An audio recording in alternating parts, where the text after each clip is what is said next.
Hello student, good morning. मैं doctor Dinesh Joshi एक बार फिर से आपके अपने YouTube channel doctor Dinesh Joshi maths academy में आपका स्वागत करता हूं।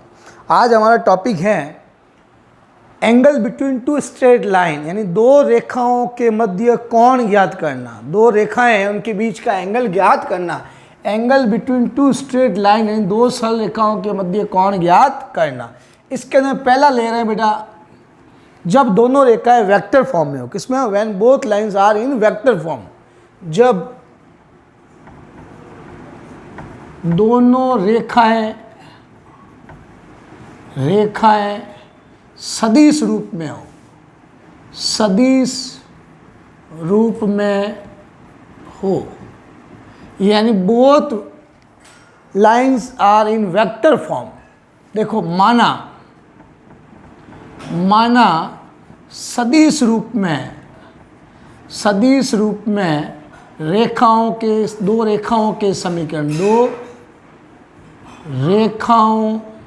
के समीकरण let we suppose that two straight line in vector form. पहली क्या हो गई? R is equal to A1 plus lambda B1 and second straight line हो गई R is equal to A2 plus mu B2। यानी दो रेखा है, इसलिए पहले को A1 कह दिया, दूसरे को B1 और दूसरी लाइन को A2 और mu B2। सपोज इन दोनों के बीच का एंगल थीटा है। माना दोनों रेखाओं के मध्य का कोण थीटा है। ये आपकी फर्स्ट लाइन है A1 प्लस लैम्डा B1। ये आपकी सेकेंड स्ट्रेट लाइन है A2 plus mu of B2। माना इन दोनों के बीच का कोण थीटा है।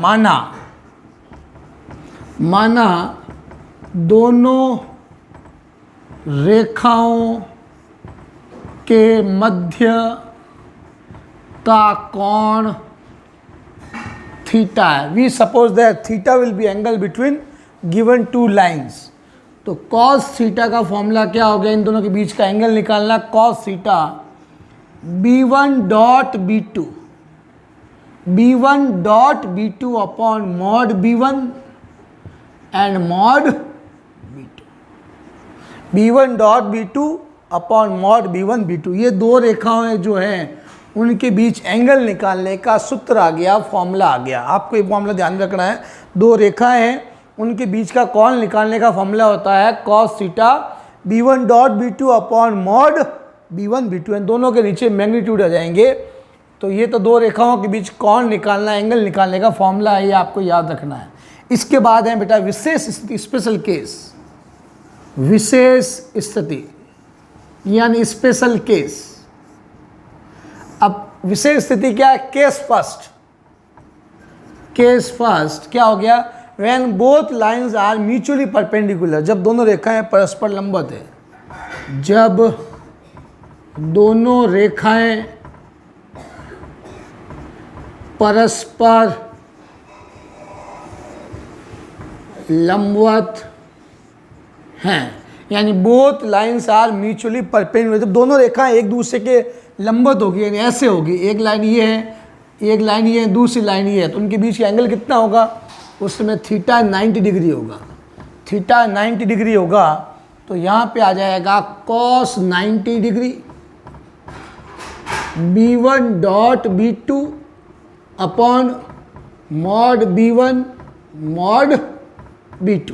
आप जानते हैं cos 90 की वैल्यू 0 होती है। वी नो दैट cos 90 क्या होता है? 0।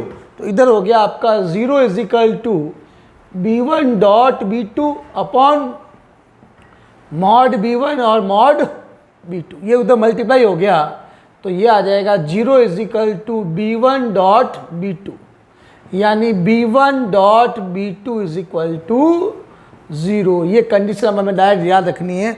यानी जब दोनों रेखाएं परस्पर लंबवत होती है उस समय इन दोनों B1 डॉट B2 का जो अदिश गुणा है, जो स्केलर प्रोडक्ट है, वो हमेशा 0 होता है। इसको नोट कर लीजिए। केस फर्स्ट है आपका जब दोनों रेखाएं परस्पर लंबवत हो। इसके बाद हम लोग लेंगे जब दोनों लाइंस एक दूसरे के पैरेलल हो, है ना, जब दोनों रेखाएं एक दूसरे के क्या हो, समानांतर हो।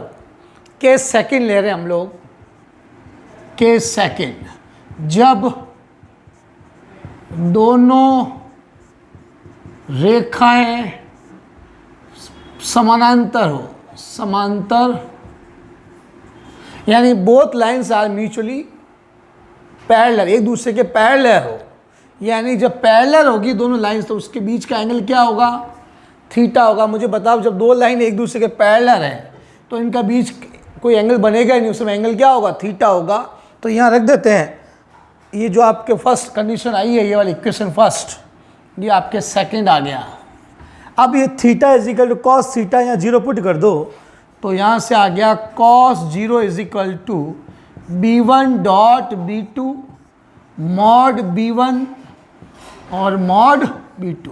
कॉस जीरो की वैल्यू 1 होती है, ये 1 हो गया, b1 dot b2 mod b1 और b2। जब आप इस पूरे को जब सॉल्व करोगे तो हमें राइट रिजल्ट मिलेगा। इस जब पूरे को सॉल्व करेंगे, वी सॉल्व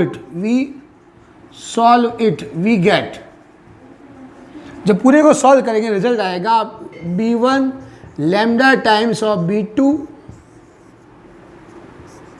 यानी और b2 lambda times of b1। यानी जब दो लाइन्स एक दूसरे के पैरेलल होती है तो उस समय या तो b1 b2 का लैम्डा टाइम्स होगा या b2 b1 का लैम्डा टाइम्स होगा। जो दोनों रेखाएं एक दूसरे के पैरेलल होती है, जल्दी से नोट कर लीजिए, जब दोनों रेखाएं परस्पर लंबवत होती है, परपेंडिकुलर होती है, तो उनका b1 डॉट b2 0 होता है। और जो दोनों रेखाएं एक दूसरे के पैरेलल होती है तो b1 होता है लैम्डा टाइम्स ऑफ b2 या b2 होता है लैम्डा टाइम्स ऑफ b1। जल्दी इसको नोट कर लीजिए। ये है दो लाइंस के बीच एंगल निकालना, कब, जब both lines are in vector form. अब अगला ले रहे हैं जब, हाँ बेटा, अपना जो सेकंड हम लोग टॉपिक ले रहे हैं इसी के अंदर, जब दोनों रेखाएं कार्तीय रूप में हो, when both lines are in Cartesian form यानी सिमेट्रिक फॉर्म में हो। माना कार्तीय रूप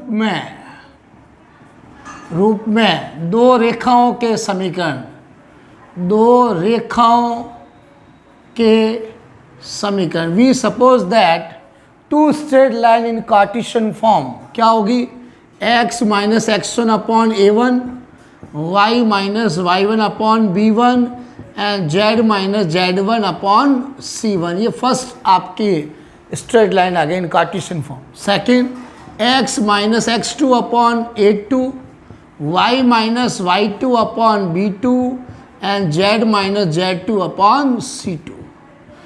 मुझे इन दोनों के बीच का एंगल निकालना है। माना दोनों रेखाओं के मध्य का कोण थीटा है, तो ध्यान देना ये दोनों के बीच का एंगल थीटा है। ये आपकी रेखा फर्स्ट यानी लाइन फर्स्ट है और ये रेखा टू मतलब लाइन सेकंड है, इनके बीच का एंगल थीटा है। तो उस समय कॉस थीटा क्या होगा, कॉस थीटा होगा a1 a2 plus b1 b2 plus c1 c2 upon under root of a1 square b1 square और c1 square, under root of a2 square plus b2 square और c2 square. उस समय में ये formula ध्यान में रखना है, जब दोनों लाइंस कार्टेशियन फॉर्म में होती है तो दोनों लाइंस के बीच एंगल निकालने का ये सूत्र होता है, ये फॉर्मूला होता है। इसमें हम लोग लेंगे केस फर्स्ट, जब दोनों रेखाएं परस्पर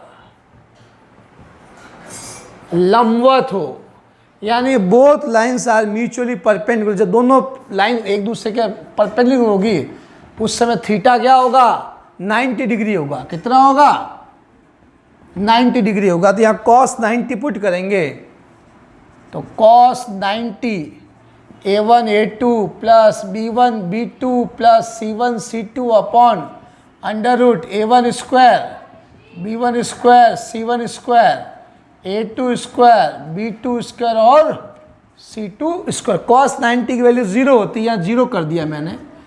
a1 a2 B1 B2 और C1 C2 upon A1 square B1 square C1 square A2 square B2 square और C2 स्क्वायर। इस जीरो को इससे मल्टीप्लाई करेंगे तो कंडीशन क्या आएगी, A1 A2 plus B1 B2 और C1 C2 की वैल्यू क्या होती है, 0 होती है। यानी जब दोनों लाइंस परपेंडिकुलर होती है उस समय A1 A2 plus B1 B2 plus C1 C2 की वैल्यू 0 की इक्वल होती है। यानी दोनों, यानी कहने का मतलब यह दोनों जो लाइंस है उनके डायरेक्शन रेशियो का जो मल्टीप्लाई है वो 0 होता है। केस सेकंड, जब दोनों रेखाएं समानांतर हो, जब दोनों लाइन समांतर होगी तो थीटा कितना होगा, 0 डिग्री होगा। और कंडीशन डायरेक्ट कर लेते हैं, उस समय A1 upon A2 B1 upon B2 और C1 अपॉन C2 की वैल्यू क्या होती है, इक्वल होती है। यानी जब दोनों लाइंस एक दूसरे के पैरेलल होती है तो उसकी कंडीशन क्या है, A1 upon A2 is equal to B1 upon B2 is equal to C1 upon C2। यानी ये आपस में जो रेशियो है, इनके रेशियो आपस में इक्वल होती है। और जब दोनों लाइंस एक दूसरे के परपेंडिकुलर होती है उस समय A1 A2 plus B1 B2 plus C1 C2 की वैल्यू 0 के इक्वल होती है। इसको आप लोग आराम से नोट कर लीजिए। इसके बाद हम लोग लेंगे जब ये तो आपके जब दोनों लाइंस कार्टेशियन फॉर्म में थी, वेक्टर फॉर्म में थी। अब लेंगे दोनों लाइंस अगर कार्टेशियन फॉर्म में हैं और उसके साथ में उनके आपको डायरेक्शन कोसाइन पता हो। हाँ बेटा, तीसरा टॉपिक हमने इसी के लिए लिया है, जब दोनों रेखाएं कार्तीय रूप में, मतलब कार्टेशियन फॉर्म में हो और दोनों लाइंस के हमें डायरेक्शन कोसाइन पता हो। पहले वाले में क्या था, डायरेक्शन रेशियो था, A1 A2 था। यहाँ पे डायरेक्शन रेशियो पता नहीं है, डायरेक्शन कोसाइन पता हो। तब क्या करते हैं, माना कार्तीय रूप में दो रेखाओं के समीकरण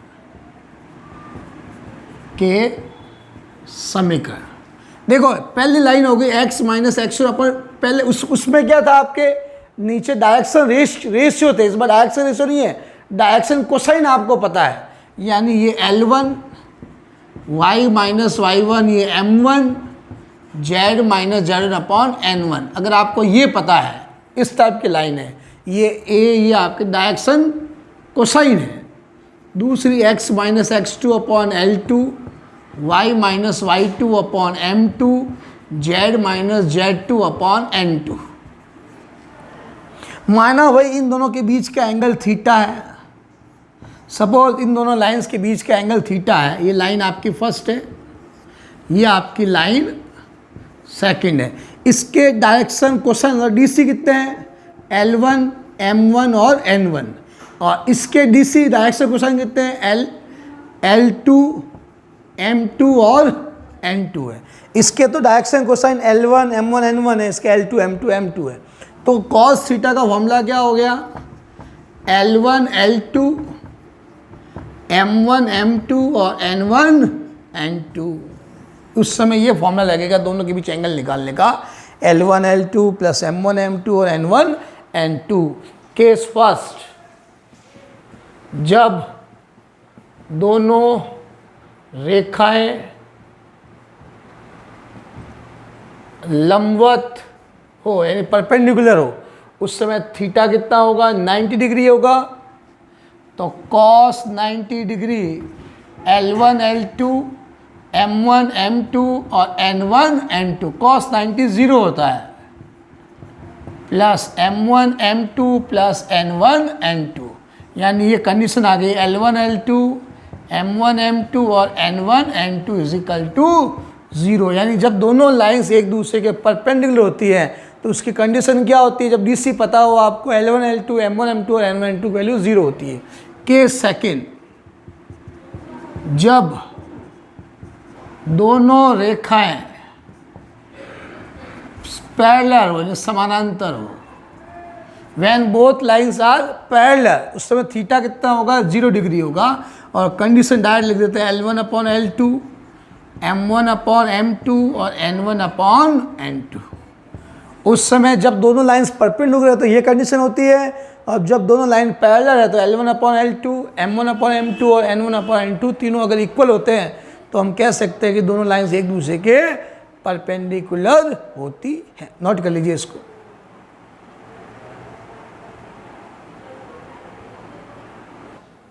हाँ बेटा, हम लोग आपके एक्सरसाइज 14.3 का पहला क्वेश्चन ले रहे हैं। निम्नलिखित रेखाओं के मध्य का कोण ज्ञात करो। मुझे दो लाइंस दे रखी है, इन दोनों के बीच का एंगल्स मुझे निकालना है। गिवन इक्वेशन ऑफ लाइंस हमने दोनों को लिख दिया। पहली इक्वेशन लिखी, ये आपका A1 हो गया, ये आपका B1 हो गया। लाइन की इक्वेशन क्या होती है? R होता है A प्लस लैम्डा B होता है, यानी पहला वेक्टर A, दूसरा वेक्टर आपका क्या होता है? B होता है। तो यह दो लाइन से, इसलिए पहला A1 आपका ये है, B1 आपका ये लिख दिया। दूसरी लाइन हमने राइट डाउन की इधर, उसका ये A1 है और ये इसका A2 है ये वाला, और ये इसका B2 है। यानी हमें दो लाइंस के बीच एंगल निकालना है तो हमें पता होना चाहिए A1 क्या है, B1 क्या है, A2 क्या है और B2 क्या है। तो मैंने इससे दोनों लिख दिया, A1 A2 और B1 B2 हमने यहाँ पे राइट डाउन कर लिया। माना दोनों लाइंस के बीच का एंगल थीटा है, ये डायग्राम बना दिया और ये कोण निकालने का फॉर्मूला होता है। यहाँ पे वैल्यू आप पुट कर दो। B1 कितना है बेटा आपका? ये B1 3i cap plus 2j cap plus 6k cap, फिर क्या आता है dot B1 dot B2, B2 की value i cap plus 2j cap plus 2k cap, और अपॉन में इसका क्या आता है मैग्नीट्यूड मॉड B1 B1 का मैग्नीट्यूड निकाल लो, कितना आएगा? 3 का स्क्वायर 9, इस 2 का स्क्वायर 4 प्लस 6 का स्क्वायर 36। इसका भी निकाल दो B2 का, यानी i का कोफिशिएंट है 1, 1 का स्क्वायर 1, 2 का स्क्वायर 4 और इसे भी 4। तो cos थीटा मुझे इन दोनों का क्या निकालना है? Dot product. इसका डॉट प्रोडक्ट में i का i से मल्टीप्लाई करते हैं, j का j से और k का k से करते हैं, पता है? तो 3 इंटू ये 3 हो गया, j का j से कर दो 4, k का k से किया 12 अपॉन ये आ गया 49 और ये आ गया बेटा 9। तो cos थीटा की वैल्यू ऊपर हो गया आपके 19 और इसका 7 आ गया और इसका 3 आ गया। 49 का स्क्वायर रूट 3 हो गया, 9 का 49 का 7 हो गया, 9 का 3 हो गया। तो cos थीटा की वैल्यू कितनी हो गई? 19/21। दैट मीन्स दोनों के बीच का एंगल थीटा क्या हो गया? cos inverse 19/21। ये हमने दोनों लाइंस के बीच का एंगल फाइंड आउट कर लिया। जल्दी इसको नोट कर लीजिए।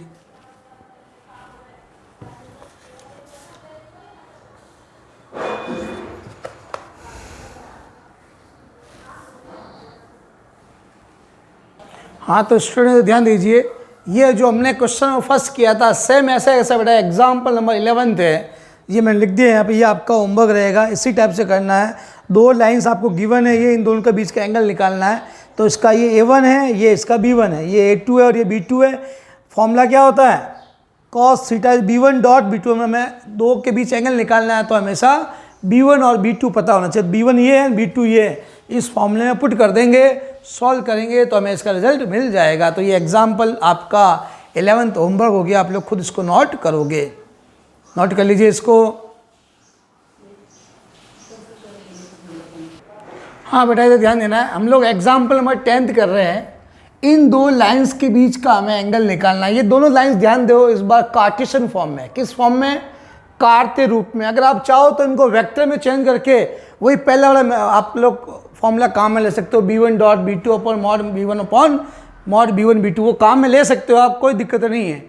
हमें कार्टेशियन फॉर्म में है तो कार्टेशियन फॉर्म का हमें फॉर्मूला याद है, और अगर ये क्वेश्चन अगर वेक्टर में होता है तो वेक्टर का हमें तो दोनों फॉर्मूला याद है। अगर कोई स्टूडेंट, अगर किसी स्टूडेंट को वेक्टर वाला फॉर्मूला या कार्टेशियन का याद नहीं है, जैसे कार्टेशियन का फॉर्मूला याद नहीं है, तो इन दोनों लाइंस को हमें वेक्टर में चेंज करना आता है। हम इसको वेक्टर में चेंज कर देंगे r plus a plus lambda b में, और फिर वेक्टर वाला फॉर्मूला काम में ले लेंगे, है ना। और किस सिस्टम को कार्टेशियन का याद है और लाइन वेक्टर में दे रखी हो तो वो क्या करेगा? वेक्टर को कार्टेशियन में चेंज कर देगा, फिर कार्टेशियन वाला फॉर्मूला काम में ले लेगा। हमें ये दो लाइन दी गई रेखाओं के समीकरण, आप लोग खुद देखो, ये दोनों रेखाएं अभी अपने स्टैंडर्ड फॉर्म में नहीं है। रेखाओं के मानक समीकरण क्या होता है? x minus x1 upon a होता है, y माइनस y पर b होता है। Z minus z one upon c, ये रेखाओं के मानक समीकरण होते हैं ना, स्टैंडर्ड फॉर्म होती है। तो इसमें से हम पहले इसको इस फॉर्म में कन्वर्ट करेंगे, इसके स्टैंडर्ड फॉर्म में। मैंने इसमें से माइनस कॉमन ले लिया, तो x माइनस 5/3 हो गया। इसको ऐसा लिख दिया -3/-4, सही है, ये एकदम राइट लिखा हुआ है। तो ये माइनस को अपॉन में भेज दिया, ये हो गया -3, y -3/-4, z -7/0। ये इक्वेशन फर्स्ट आ गई। हमने इसको कार्टेशियन में चेंज कर दिया। तो रेखा एक के दिक अनुपात डायरेक्शन रेशियो A1 कितना हो गया -3, B1 कितना हो गया -4 और C1 कितना हो गया 0। इस लाइन के हमें DR पता चल गया A1 B1 C। इसको भी आप स्टैंडर्ड फॉर्म में चेंज करिए, ये तो स्टैंडर्ड फॉर्म में लिखा हुआ ही है। इसमें से माइनस कॉमन ले लिया, y -1/2, और ये सही लिखा हुआ है, स्टैंडर्ड फॉर्म में ही है, x/1। इस -2 को नीचे भेज दिया, ये -2 हो गया, z -6/2। ये इक्वेशन नंबर 2 आ गई। इसके डायरेक्शन रेशियो लिख दिया, रेखा दो के दिक अनुपात मतलब डायरेक्शन रेशियो। A2 कितना हो गया 1, B2 कितना हो गया -2 और C2 कितना हो गया 2। हमने इस लाइन के डायरेक्शन रेशियो लिख दिए, इस लाइन के भी डायरेक्शन रेशियो लिख दिए। अब दोनों के बीच के एंगल जानते हैं अपन। माना दोनों रेखाओं के मध्य का कोण थीटा है। वी सपोज दैट या we assume that theta will be angle between given two lines. तो यहाँ डायग्राम बना लीजिए, ये वाला, ये आपका थीटा, ये लाइन आपकी फर्स्ट है, ये आपकी लाइन सेकंड है। इस लाइन के DR कितने हैं आपके सामने लिखे हैं, अपने लाइन फर्स्ट के DR -3, -4 और 0, और इसके DR कितने हैं 1, -2 और प्लस का 2। हम क्या जानते हैं, दोनों के बीच एंगल निकालने का, A1 A2, B1 B2, C1 C2 upon √ A1 square B1 square C1 square, A2 square B2 square और C2 स्क्वायर। ये दोनों के बीच एंगल निकालने का कार्टेशियन फॉर्म में फॉर्मूला होता है। तो आप इधर ध्यान दीजिए आप लोग। तो यहाँ हम वैल्यू पुट कर देते हैं। तो cos थीटा A1 कितना है -3, A2 कितना है 1, B1 कितना है -4, B2 है -2, C1 आपका 0 और C2 आपका 2 है। √ क्या आता है, अब हमने A1 स्क्वायर B1 स्क्वायर यानी इसका स्क्वायर, -3 का स्क्वायर 9 हो गया, -4 का स्क्वायर 16 हो गया और 0 का स्क्वायर 0 हो गया। इधर A2 square B2 square C2 square, A2 square मतलब इसका स्क्वायर 1, ये +4 ये +4। तो cos थीटा मल्टीप्लाई करो -3 प्लस का 8, ये 0 अपॉन ये आ जाएगा 25, ये 9। cos थीटा ऊपर 5 हो गया, ये 5 × 3 हो गया, 5 से 5 कैंसिल हो गया, cos थीटा 1/3। तो थीटा हो जाएगा cos इनवर्स 1/। ये दोनों लाइंस के बीच एंगल निकालने का फॉर्मूले से हमने एंगल निकाल लिया, cos इनवर्स थीटा हो गया 1/3। नोट कर लीजिए, जब दोनों लाइंस कार्टेशियन फॉर्म में होती है तब भी हम एंगल निकाल सकते हैं, जब दोनों लाइंस वेक्टर में होती है तो भी हम लोग बड़े आराम से हम लोग दोनों के बीच एंगल निकाल सकते हैं। और जब दोनों लाइंस, अगर हमें दोनों लाइंस कार्टेशियन फॉर्म में है और हमें वेक्टर का फॉर्मूला याद है, तो आप इन दोनों लाइंस को कार्टेशियन में चेंज कर, वेक्टर में चेंज कर देना, वेक्टर फॉर्मूला अप्लाई कर देना। या कार्टेशियन का याद है तो दोनों लाइन को कार्टेशियन में चेंज कर दो, फिर कार्टेशियन का फॉर्मूला अप्लाई कर दो, कहीं आपके नंबर नहीं कटेंगे। नोट कर लीजिए इसको, ध्यान देना। मैंने एक होमवर्क डाला आपको, आपकी बुक का क्वेश्चन नंबर 2 14.3 जो एक्सरसाइज चल रही है उसका क्वेश्चन नंबर 2 भी इसी टाइप का क्वेश्चन है। दोनों आपको कार्टेशियन फॉर्म में दे रखी है। पहले के हम लोग direction ratio A1 B1 C1 ले लेंगे, दूसरे के डायरेक्शन A2 B2 C2 ले लेंगे, ये फॉर्मूला अप्लाई कर देंगे, उसका रिजल्ट आराम से आ जाएगा। तो ये होमवर्क डाला है मैंने, क्वेश्चन नंबर 2 आपका होमवर्क है, नोट कर लीजिए इसको।